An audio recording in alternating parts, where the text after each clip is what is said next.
ఇదిగోండి, ఇవాళ మీకు మష్రూమ్ కర్రీ చేసి చూపించిపోతున్నామండి. ఫస్ట్ వెల్లుల్లిపాయలు వేసుకుందాం తాలింపు, అండ్ జీలకర్ర.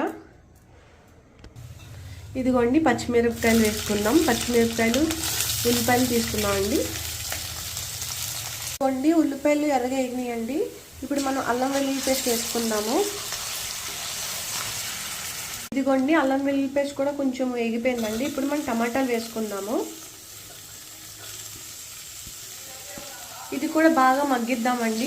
టమాటాలు మొత్తం అంతా పచ్చివాసన పోయేంత వరకు మగ్గిద్దాము. ఇదిగోండి చూసారండి, టమాటా కూడా మగ్గిపోయింది. ఇప్పుడు కొంచెం టేస్ట్ సరిపడగా సాల్ట్, ఇదిగోండి పసుపు, ఇదిగోండి కారం, ఇదిగోండి లైట్గా మసాలా కూడా వేసుకుందామండి. ఇదిగోండి మష్రూమ్స్ కూడా వేసుకుందామండి.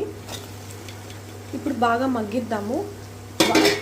ఇదిగోండి మష్రూమ్స్లోంచి కూడా మీకు వాటర్ వస్తూ ఉంటుందండి, లైట్గా వస్తుంది. అందుకని బాగా మగ్గిస్తే బాగుంటుంది, చాలా బాగుంటుందండి టేస్ట్. మూత పెట్టుకుందామండి.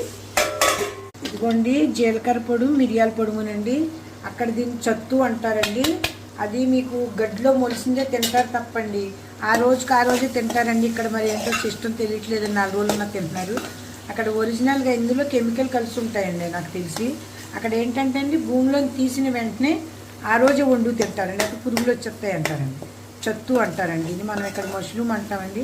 అక్కడ పువ్వాల చత్తు, బాలు చత్తు అంటే, బాలు అంటే ఇసుకలో చత్తు వస్తుంది, పువ్వాలంటే గడ్డిలో వస్తుంది అన్నమాట నేల మీద. అవి ఏరుకుని అందరు రోడ్ల పక్కకి వండుకుంటారు ఆ టైంలో అండి.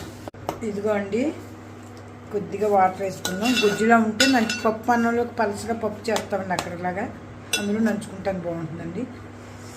ఇక్కడ కారం వేసే వాళ్ళు అయితే కారాలు వేసుకోరండి. అయిపోయిందండి. కొంచెం గొజ్జుగా ఉంచుకున్నామండి. కూరలో అన్నంలో కలుపుకోవచ్చు, లేకపోతే నంచుకోవటానికి అక్కడ స్టైల్లో తినాలనిపిస్తుంది మాకు మధ్య మధ్యలో అండి. ఇదిగోండి మష్రూమ్ కర్రీ అయితే అయిపోయింది, తయారండి.